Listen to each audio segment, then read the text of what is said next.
कैसे हो आप सब? बढ़िया। तो भैया आज का हमारा लेक्चर है लेक्चर नंबर 9 और चल रहा है हमारा मैथमेटिकल मेथड्स।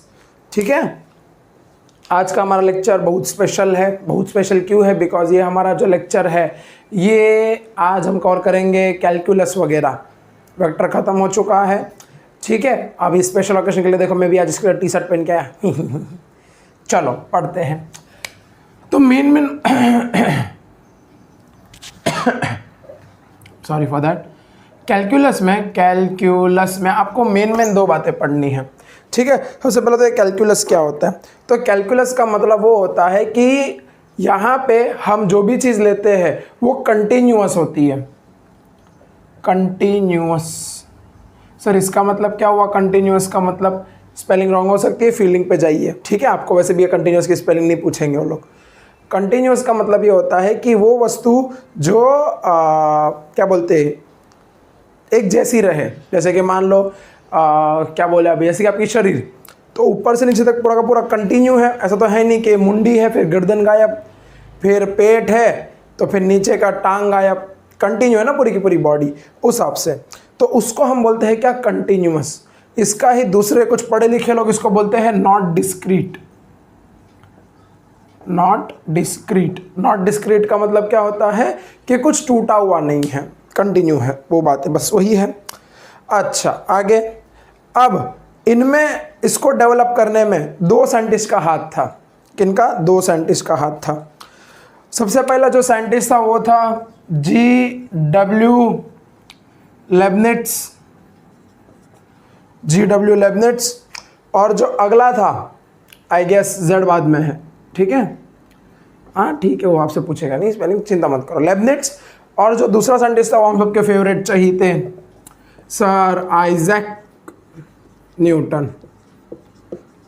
इन दोनों ने मिलके 17th सेंचुरी में कैलकुलस बनाया था। अब कैलकुलस को आप विस्तार में पढ़ोगे कहाँ? 12वीं कक्षा में। कहाँ पढ़ोगे? 12वीं कक्षा में। वो भी किस में? मैथ्स में। यहाँ पे हम वो पढ़ेंगे जो हमें फिजिक्स में काम आएगा। जैसे दो बातें हमें पढ़नी है। एक पढ़ना है हमें डिफरेंशियल और एक पढ़ना है हमें इंटीग्रल। एक पढ़ना है डिफरेंशियल और एक पढ़ना है इंटीग्रल। दोनों में क्या फ़र्क होता है सर? देखो हम तो कोचिंग में जो बच्चे पूछने आते हैं हमसे, हम उसको खाली एक ही बात बताते हैं।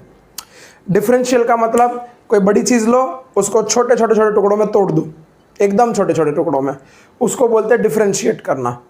और इंटीग्रल का मतलब कोई वो जो छोटे छोटे टुकड़े हैं, छोटे छोटे टुकड़े जिस तुमने बड़ी चीज़ के किए थे उसको आपको जोड़ दो, तो जिसको जोड़ना बोलते हैं उसको इंटीग्रल बोलते हैं और जिसको तोड़ना बोलते हैं उसको डिफरेंशियल। बेसिक सा फंडा है यही, मोटे मोटे रूप में यही है। अब आगे पढ़ेंगे क्या होता है, क्यों होता है, कैसे होता है, कब होता है। ठीक है, देखो इतना ध्यान से, फिर आगे बढ़ते हैं हम लोग। अभी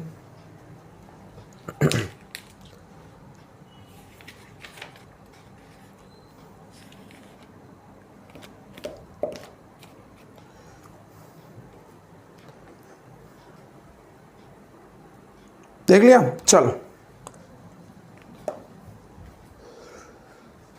मुझे नहीं देती है याद तेरी।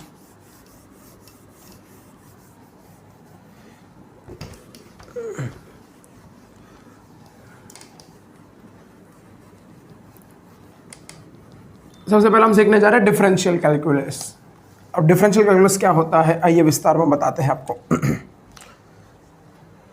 देखो भैया, डिफरेंशियल कैलकुलस का मतलब जैसे कि मान लो मैंने ले लिया कोई तो एक y is equal to f x. मोटे मोटे रूप में बता रहा हूँ, बाकी आपको करना क्या वो मैं बता दूंगा exact. y is equal to f x. ठीक है, डिटेल में बताएंगे लेकिन ऐसे ऊपर ऊपर से ऐसा।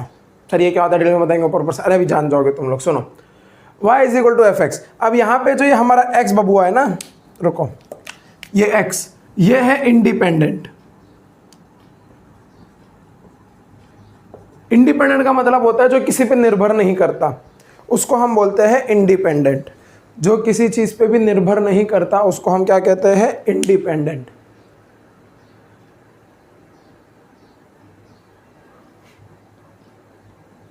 जो किसी चीज पे भी निर्भर नहीं करता उसको क्या बोलते हैं? इंडिपेंडेंट। और यहाँ पे ये जो y है ये है डिपेंडेंट। अब इसका क्या मतलब हुआ डिपेंडेंट का मतलब? डिपेंडेंट का मतलब ये हुआ डिपेंडेंट, यहाँ पे डी आएगा। डिपेंडेंट का मतलब वो होता है जो किसी पे निर्भर कर रहा है, जो किसी पे निर्भर कर रहा है। निर्भर करने का मतलब उस पे डिपेंड हुआ है। तो ये जो हमारा x है वो इंडिपेंडेंट है और y है डिपेंड। अब सवाल ये है कौन किस पे क्या निर्भर है। तो x किसी पे निर्भर नहीं करता, लेकिन y जो है वो x पे निर्भर करता है। किस पे निर्भर करता है? x पे। इसलिए इसको ऐसा लिखा जाता है y is a function of x। इसका मतलब क्या होता है ये जानिए। इसका मतलब ये होता है कि जैसे जैसे आप x को चेंज करोगे वैसे वैसे y चेंज होगा। जैसे जैसे x को चेंज करोगे वैसे वैसे y भी चेंज होगा। उसी को हम कहते हैं y is a function of x। Function का मतलब कि अगर y को हमें बदलना है तो y को हम डायरेक्टली नहीं बदल सकते, उसके लिए पहले x को बदलना पड़ेगा। जैसे कि आपकी किताब में जो एग्जांपल दे रखा है, मान लो कि x बता रहा है पोजीशन ऑफ पार्टिकल, कि हाँ वो अभी इधर है उधर है ऐसा। तो y जो बताएगा वो बताएगा वेलोसिटी क्या है, कि अगर इधर है तो उसकी वेलोसिटी कितनी है या स्पीड कितनी है, अगर उधर है तो उसकी वेलोसिटी कितनी है, स्पीड कितनी है, ये चीज़ें बताता है। ठीक है, इसको बोलते हैं हम लोग डिपेंडेंट इंडिपेंडेंट वाला फंक्शन। अब जो थोड़ा आगे लेके जाए तो हम एक ग्राफ प्लॉट करते हैं इन दोनों के बीच का।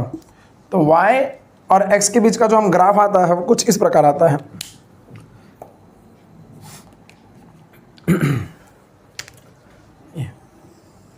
ऐसा, ठीक है, फंक्शन है ना, इसीलिए। आओ देखते हैं।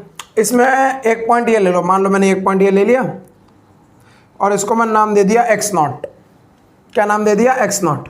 अब इधर से इधर चलो तो y देखो किसका फंक्शन है? x का। तो यहाँ पे लिख लेते हैं y x0। इसका मतलब क्या हुआ? कतई मतलब नहीं, दोनों को मल्टीप्लाई करो। इसका मतलब कि अगर तुम x0 को चेंज करोगे तो y भी चेंज हो जाएगा, इसलिए मैंने लिखा है x0। दूसरा पॉइंट ले लो, मान लो यहाँ पे ले लिया कहीं पे। अब यहाँ पे मान लो ये जो था ये इधर से तो दूर है, तो यहाँ पे लिख लेते हैं x0 प्लस डेल्टा x। अब सर ये डेल्टा x क्या होता है? डेल्टा x का मतलब छोटा सा इंक्रीमेंट। छोटा सा, जैसे कि मान लो मैंने बोला आपको मैंने 5 रुपये दिए और आप कल आके मेरे को 7 रुपये दे रहे हो, तो ये छोटा सा इंक्रीमेंट होता है। 2 रुपये का जो इंक्रीमेंट वो छोटा सा इंक्रीमेंट। वैसे ही यहाँ पे y एक्सिस पे कौन सा पॉइंट आ जाएगा? वो आ जाएगा y x0 plus delta x। Function है हाँ, ये y is a function of this, y is a function of this, ऐसा उसको ऐसे रीड करते हैं। ठीक है, अब आगे करते हैं। अब आगे ये करना है कि ये जो पॉइंट है, मान लो इसको मैं नाम दे दिया पॉइंट A और इसको मैं नाम दे दिया पॉइंट B। इन दोनों पॉइंट को जोड़ लो। समझ में आ रहा है ना भैया? आ रहा है ना? एक ग्राफ प्लॉट किया, y और एक्सिस के बीच का एक कर्व आता है, हमें ये कर्व मिलता है, तो इसको यहाँ से इधर से यहाँ पे ऐसा एक्स्ट्रापोलेट किया। एक्स्ट्रापोलेट मतलब पॉइंट को इधर तक आगे तक लेके गए तो हमें एक पॉइंट मिला और मैंने उसको नाम दे दिया x0। इसको लेके गए मैं क्या मिला? x0 plus delta x। तो वैसे ही यहाँ पे कर दिया, तो y is a function of this and y is a function of this, ऐसा। अब a और b को एक टेंजेंट के या स्ट्रेट लाइन, टेंजेंट नहीं है अभी, स्ट्रेट लाइन के हिसाब से जोड़ो। कुछ ऐसा आ जाएगा स्ट्रेट लाइन, देखो ध्यान से। ऑलमोस्ट ये भी स्ट्रेट लाइन है, लेकिन ये स्ट्रेट लाइन आ जाएगा। अब मेरे को इस स्ट्रेट लाइन, ये जो रेड वाली है ना, ध्यान से भैया देखो, इसके लिए मैंने 3 कलर यूज किए हैं। ये जो रेड वाली है ना, इसका मेरे को स्लोप चाहिए। क्या चाहिए? स्लोप। तो बचपन में पढ़ाया जाता है slope is equal to tan theta.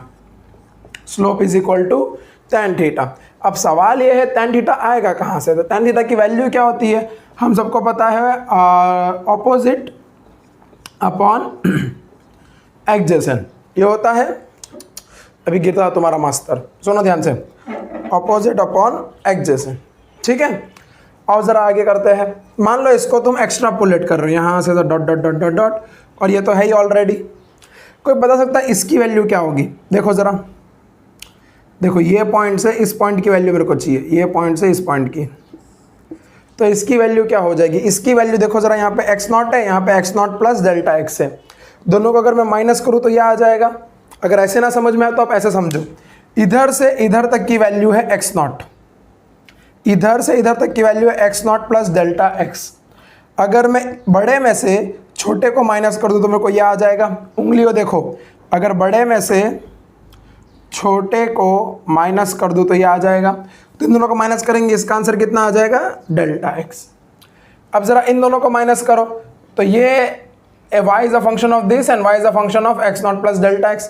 इन दोनों को माइनस करेंगे तो क्या आएगा, डेल्टा y में चेंज आएगा। किस में चेंज आएगा, डेल्टा y में।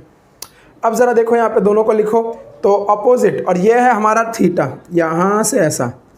हमेशा मैंने आपको बताया था थीटा कैसा लेना है, एंटी क्लॉकवाइज। लास्ट लेक्चर देख के आइएगा, एंटी क्लॉकवाइज।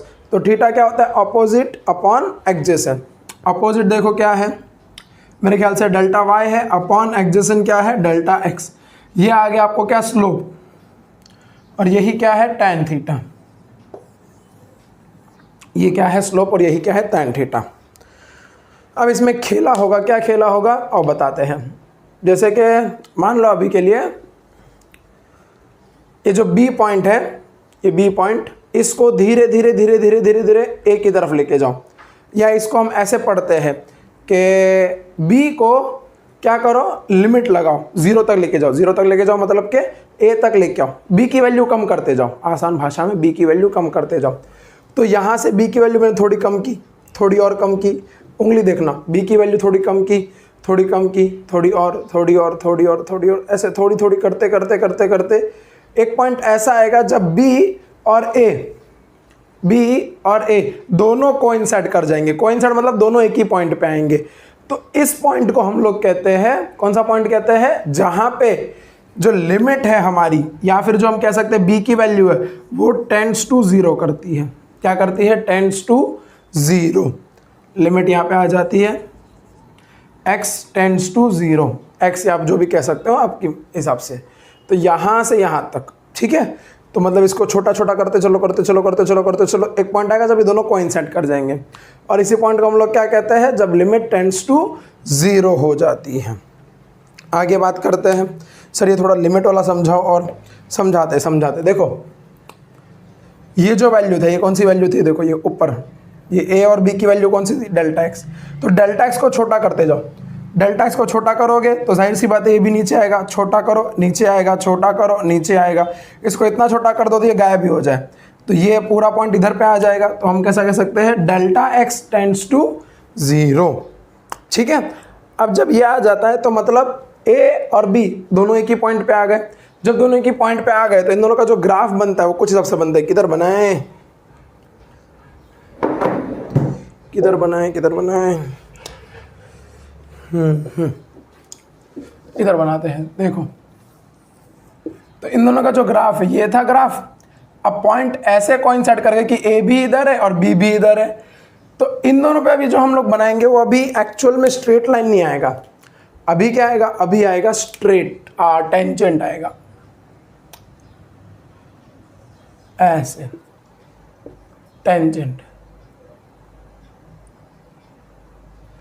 टेंजेंट आ जाएगा। ये कौन सा पॉइंट था, A, और यहीं पे कौन सा आ गया, B पॉइंट। इसको छोटा करते गए, ये पास आते गया, छोटा करते गए, पास आ गया, पास आ गया। देखो इशारे देखो, ये से एकदम खत्म, ऐसा। तो ये हम बोल रहे थे इसको PQ टेंजेंट। तो जब तुम इसकी वैल्यू निकालोगे तो वो आती है, अब ये वैल्यू बहुत छोटी हो गई, इसको हम ऐसे समझाते हैं, इसकी वैल्यू बहुत छोटी हो गई।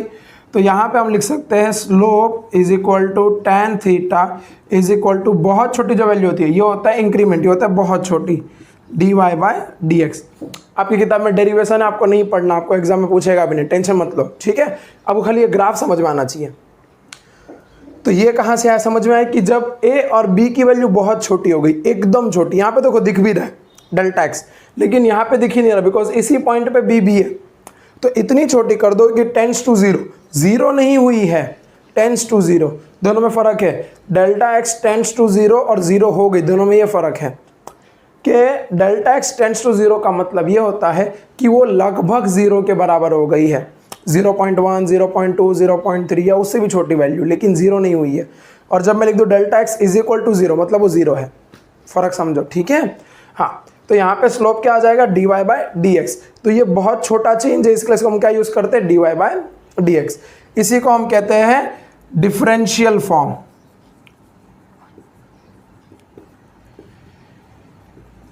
इसी को हम कहते हैं डिफरेंशियल फॉर्म, ठीक है। ध्यान से पढ़ना, ध्यान से समझ में आ जाएगा, करते रहो बस खाली और साथ में बने रहो। इसी को हम लोग क्या कहते हैं, डिफरेंशियल फॉर्म। चलो आगे बढ़ते हैं। अब इतना तो हो गया। ग्राफ के बारे में जितना जानना था आपने जान लिया। अब जो सवाल पूछे जाएंगे वो हम करवाते हैं। आपको पूछे जाएंगे इसके ऊपर कि बताओ अगर y चेंज हो रहा है, देखो इसका मतलब भी है कि तुम x को बदली करोगे तो y बदल जाएगा। इसको हम ऐसे पढ़ते हैं डिफरेंशिएट, इसको हम ऐसे पढ़ते हैं differentiate y with respect to x, differentiate y with respect to x। देख लो जरा, differentiate y with respect to x।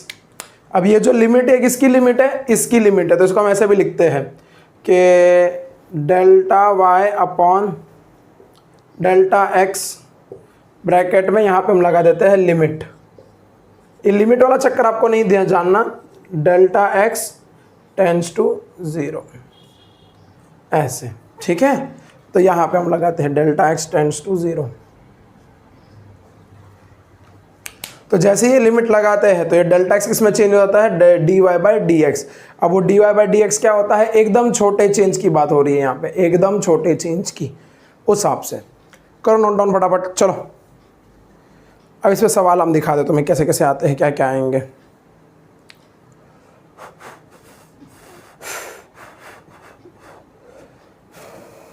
चलिए भैया आगे बढ़े। यार डस्टर नहीं गिरना चाहिए था।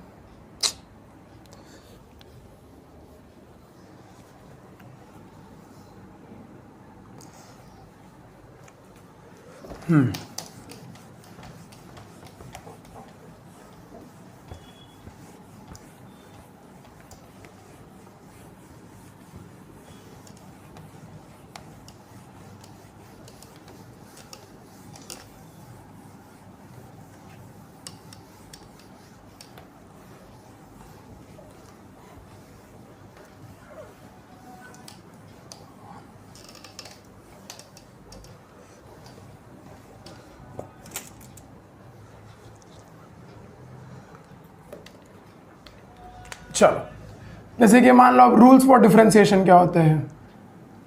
तो सबसे पहला होता है कि मान लो y की कोई वैल्यू है c दे रखी है, ठीक है। अगर वैल्यू की वैल्यू c का मतलब होता है कांस्टेंट, कोई भी एक वैल्यू कांस्टेंट, कोई भी एक वैल्यू कांस्टेंट दे रखी है, तो जो इसका डिफरेंशिएट हम करते हैं तो उसका आंसर आता है 0। जैसे कि मान लो y दे रखा है 4, तो dy बाई डी एक्स कितना हो जाता है, 5 दे रखा है। चलो ये देखने में आसानी रहेगी, तो ये हो जाता है इसका आंसर 0।